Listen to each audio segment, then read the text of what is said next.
All right, now we're doing curves. This time you'll need to actually use 2 pieces of fabric and just line them up evenly together. And you can either, it depends on if you want to, how hard you want to push yourself. You can either, especially if your fabric is not as dark as mine, you can draw a curve on your fabric so that you can practice following an exact line. Or if you really just want to focus on the stitch and not the technique of staying on the line, you can just do what I'm going to do. I will show you stitch wise. We're going to be using a straight stitch. I would say somewhere between 1 and 2.5 for your stitch length because it is a curve. If you're nervous, go smaller. Go with a shorter stitch length. 2.5 should be doable for the size of curve that we're going to do.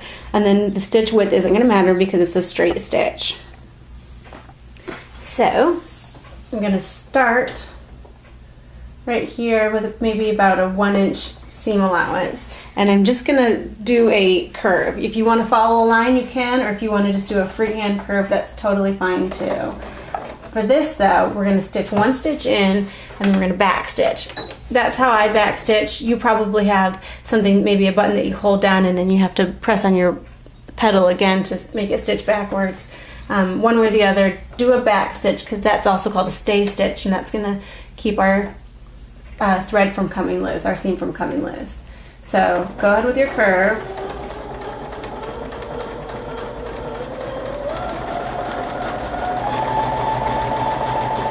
I'm going to try and end with my seam allowance being 1 inch too. Right about there.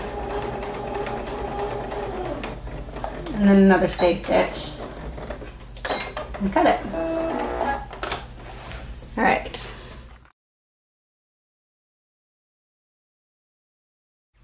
Now you've got your pretty little curve. You can see mine. And what we need is for this to all disappear, this excess here, because we're going to go with our the inside curve. So grab some scissors. I just happen to have my snips handy. There we go.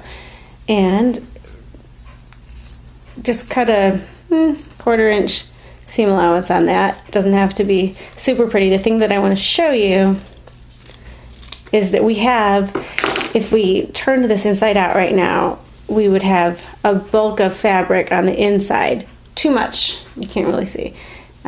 Too much fabric on the inside. So what we need to do is cut notches in the fabric.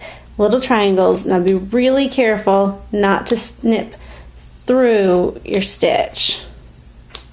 But on the curve, you just want to cut some little triangles out.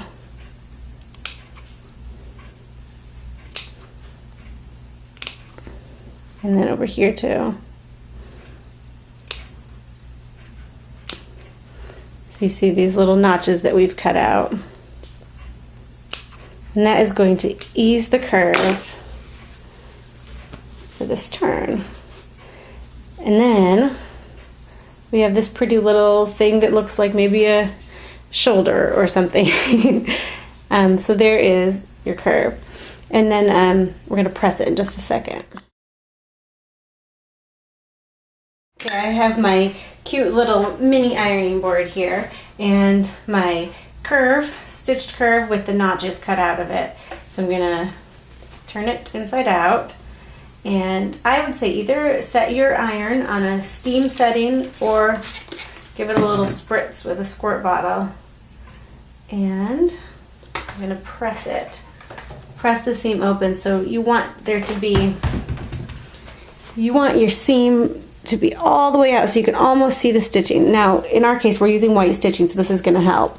You want to be able to almost see it. You don't want any of the seam to be tucking back in, so to speak.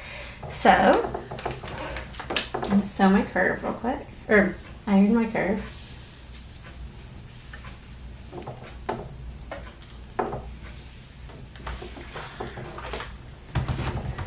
And there it is.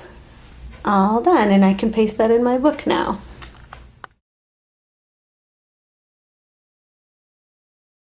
Okay, now we're going to take 2 more pieces of fabric line them up again, and we're going to stitch that curve one more time. I'm going to just use that 1-inch seam guide. Give it my first stitch, back stitch, and take that curve.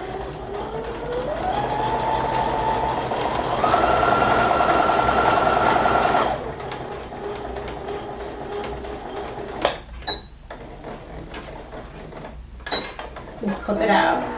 Okay, so it looks like we have the same thing all over again, but this time we want the curve to go we want to use the other side of the fabric. So we're going to cut on this side, just maybe a 1/4 inch seam allowance.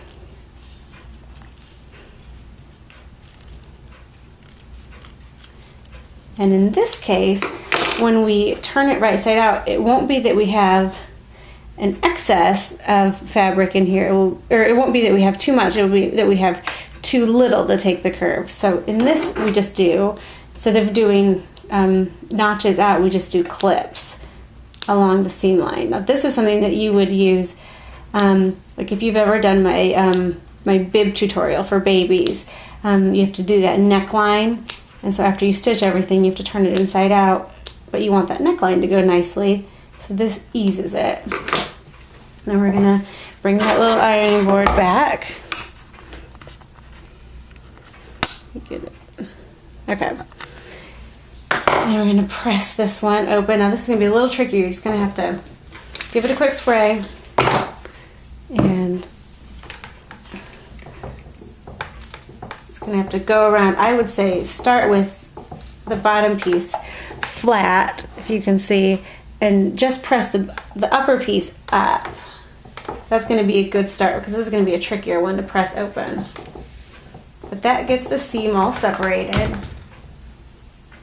Now we're going to turn it onto itself, keeping that seam as far out as we can.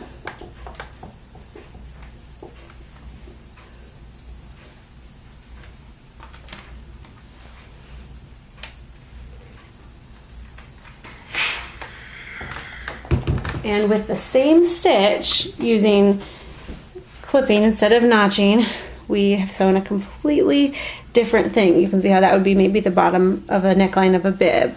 And I bet these guys fit about together. So anyway, that is what you do with the curve, how you clip it and notch it and stick it in your book.